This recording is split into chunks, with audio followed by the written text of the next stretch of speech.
Rahman Rahim. Yesterday we covered Surah Al-Baqarah very briefly.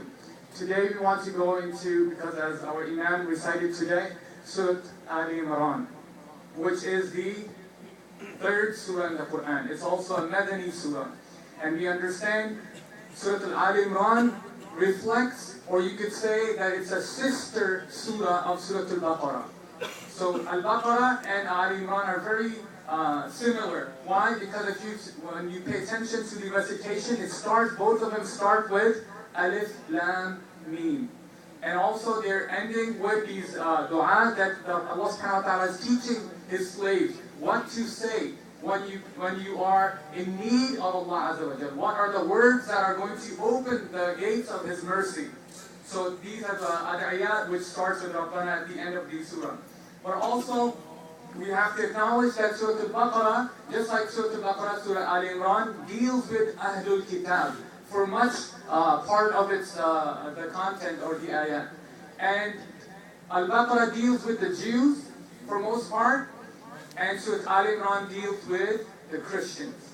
And all the things that they have invented in the religion. And Allah subhanahu wa ta'ala talks about it, don't do this, don't do that, do this, do that. And He says, Allah Azza wa Jal, although He talks about the people of the book, He also says about these individuals, we should not just read one type of recitation, but He also says, Laysu sawa'a. They are not all equal. And amongst them are good people, and amongst them are bad people. Just like amongst Muslims, there are good people, and amongst us, there are bad people. So we have to acknowledge that. Also, one of the main differences between the two surahs, and we come to here in Surah Al-Imran, is this is the beginning of jihad, the struggle that is going to happen. There are two wars that happen in the Madani period. The first two ones were Ghazwa Badr, and then followed by in the next year Ghazwa Uhud. The first war, Muslims were victorious. And Allah subhanahu wa ta'ala, He says why it was such. It was the reason that you were successful. It was Allah. It was the help from Allah. It was the acknowledgement that you have tawakkul on Allah, that you rely on Allah, and Allah rewards those who are patient and who are striving in His cause. And then the second one, you did it in Uhud. There was this defeat in the battle where you turned away, where you went after the dunya, the spoils of the war.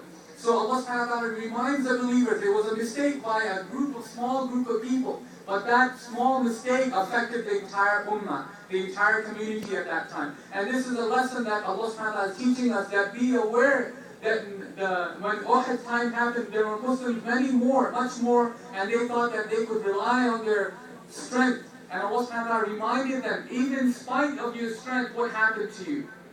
So it's not the strength that you measure against people, but it is what Allah provides. Your tawakkul should be, whether you have the dunya or not, your tawakkul should be Allah. That when you start relying on Allah, Allah is the one who provides for you. Now the other thing that we come to know is that it also talks about the creed, or the creedal matter, the aqidah of the Christians, and how they have gone astray. Just like it had mentioned how the Jews also have taken the wrong path. In Al-Fatiha it talks about guide us to the straight path, the path of those whom you were pleased with, and not the path of those whom you were angry with, nor the path of those who went astray. And those who Allah subhanahu wa ta'ala was angry with the people who knew their revelation, but they did not listen. And the ones who went astray, they did not have any knowledge, and they invented things in their religion. Right? And the earlier generations of Jews and Christians have done those mistakes. And Allah subhanahu wa ta'ala wanted to review this book so we could understand and learn from the mistakes of our predecessors. تِلْكَ أُمَّةٌ قَدْ خَلَتْ لَهَا مَا كَسَبَتْ وَعَلَيْكُمْ مَا كَسَبْتُمْ. That these were nations before. Allah is not telling us to judge them. Allah is saying He will judge these people. You worry about your deeds. You worry about what you're sending forth. Because they have done their work, now what you're going to produce with your own hands.